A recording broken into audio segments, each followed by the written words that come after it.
mark my words, he's not fighting me. He's not going to fight me, ever. I don't think he's ever going to fight me. His previous opponents, Francis Ngannou from UFC, Robert Hernandez, and I don't think he has what it takes to stand up against me. Like the way he picks his opponent says a lot about it. Wow. So you don't think he'll ever fight you? No chance. 他不敢给我打，艾迪也不会让他给我安排这场比赛的。Neither does Eddie. They don't want it. 因为他是艾迪的摇钱树。He's the cash cow for Eddie. Looks like someone is still butthurt from the 2012 Olympics. Zhilei Zhang says Anthony Joshua will never fight him. And then he mentions Joshua's past fights. And let's look at Joshua's past fights. Robbie Linares was a replacement for Dillian White. Francis Ngannou had to be dealt with because after his fight with Fury looked so bad in that fight, people having Francis Ngannou a top 10 heavyweight. And a lot of people picked Francis Ngannou to beat Anthony Joshua. Imagine that. After losing a decision to Fury, one fight in your professional career, the WBC had you ranked number 10. Incredible. So to me, because Fury screwed up in this fight, this is the fight Joshua had to take care of business. Anthony Joshua has the best resume in the heavyweight division. Also, AJ happens to be the cash cow of the UK. So part of this is about money. The other part is about the 2012 Olympics when Anthony Joshua beat Zhilei Zhang for the gold medal.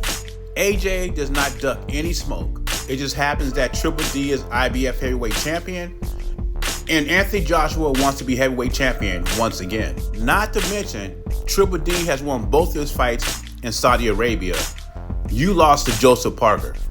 What cracks me up about fighters like Deontay Wilder, Zhilei Zhang, is they claim Anthony Joshua is ducking them instead of taking care of business.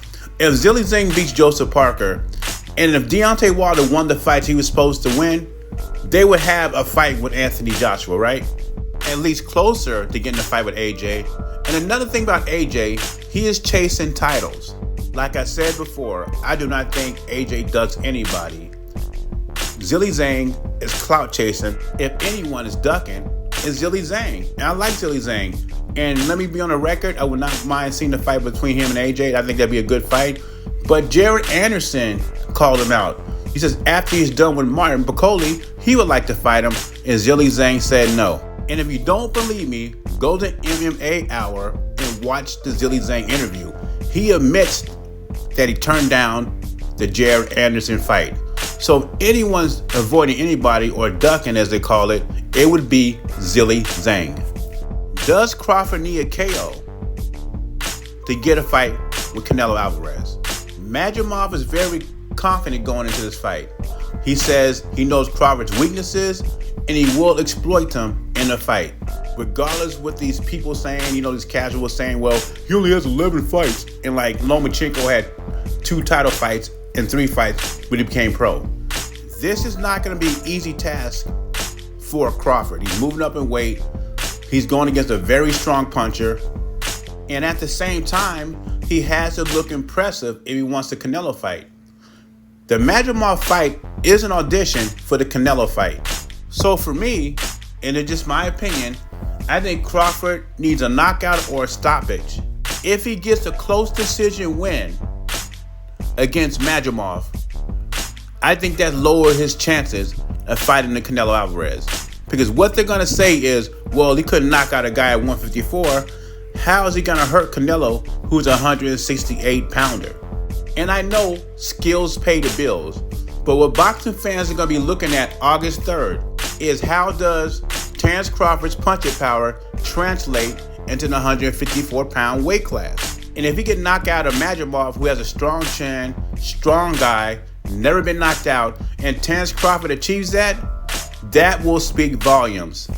If Canelo wasn't in an equation and it was just Terence Crawford trying to conquer another division, then a knockout wouldn't be a big deal. I mean, Crawford is riding an 11-fight knockout streak. It wouldn't be a big deal if we just stayed at 154 and trying to conquer another division. But you talk about after the Madrimov fight, going up 14 pounds to face a bigger guy with a great chin, with power, and one of the best boxers in the world today, an all-time great. I just think it'd be harder for people to buy into it. But then again, people can say, well, BZ, what if it's a dominant decision win? And they may have a point there.